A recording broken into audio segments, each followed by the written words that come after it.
Hello friends, welcome back to my channel. तो friends, हमने अपने पिछले कुछ वीडियो में संविधान के बारे में काफ़ी कुछ पढ़ा। तो हमारा यहाँ पे एक यूनिट समाप्त हुआ कि मेकिंग ऑफ कॉन्स्टिट्यूशन, यानी संविधान बना कैसे, संविधान है क्या, संविधान सभा क्या है, ये सब कुछ हमने पढ़ा। तो फ्रेंड्स, अब हम स्टार्ट करेंगे अपना नेशनल गवर्नमेंट, फिर हम अपना पढ़ेंगे स्टेट गवर्नमेंट, फिर लोकल गवर्नमेंट, इसी तरह से हम आगे बढ़ते जाएंगे।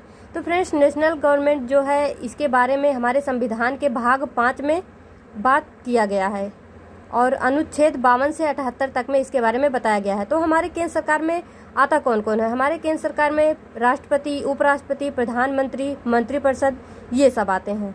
तो फ्रेंड्स, यहाँ से आपको डरना नहीं है, क्योंकि अब यहाँ से कुछ मतलब अनुच्छेद स्टार्ट होंगे, वो सब हमको याद करने पड़ेंगे। तो ये कोई बहुत मुश्किल काम नहीं है इसको याद करना, अगर हम लगातार प्रैक्टिस करते रहें तो याद हो जाता है।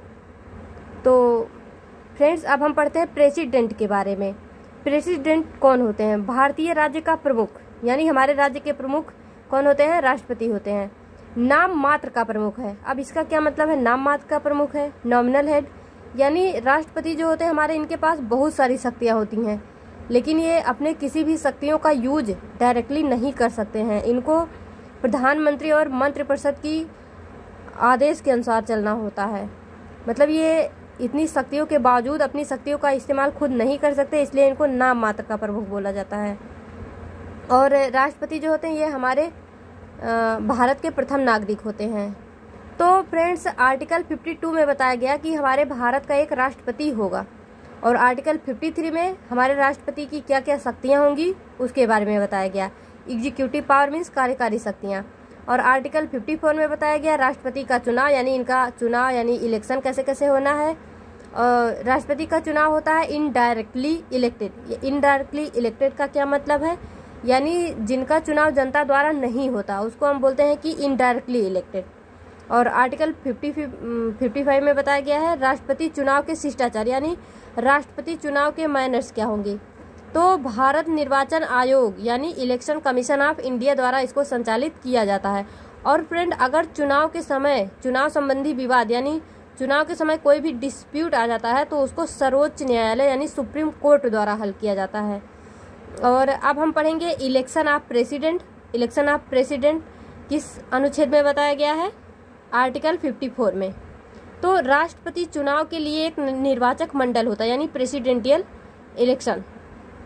तो फ्रेंड्स, यहाँ पे जैसे देखिए, केवल लोकसभा और राज्यसभा के निर्वाचित सदस्य ही भाग लेते हैं। निर्वाचित सदस्य का क्या मतलब? इलेक्टेड मेंबर, यानी जिनका चुनाव किया गया है। फ्रेंड्स, यहाँ पे घबराना नहीं है कि लोकसभा, राज्यसभा ये सब क्या है, इसके बारे में हम डिटेल में आगे सब कुछ पढ़ेंगे। लोकसभा क्या है, राज्यसभा क्या है, सब कुछ पढ़ेंगे। यानी केवल लोकसभा और राज्यसभा के निर्वाचित सदस्य ही भाग ले सकते हैं। विधानसभा के निर्वाचित सदस्य और 2 केंद्र शासित प्रदेश दिल्ली और पुदुचेरी के निर्वाचित सदस्य ही भाग ले सकते हैं। राष्ट्रपति चुनाव में कोई विधान परिषद सदस्य भाग नहीं लेता है। इसको ध्यान रखना हमको कि राष्ट्रपति चुनाव में कोई विधान परिषद सदस्य यानी लेजिस्लेटिव काउंसिल मेंबर भाग नहीं लेता है। तो फ्रेंड्स, आज की वीडियो में हम इतना ही पढ़ते हैं। आपको घबराना नहीं है, बस पढ़ते जाना है और प्रैक्टिस करना है और इसको मेमोराइज करना है। लिख लिख के पढ़ो, कैसे भी पढ़ो, पर इसको याद करना है।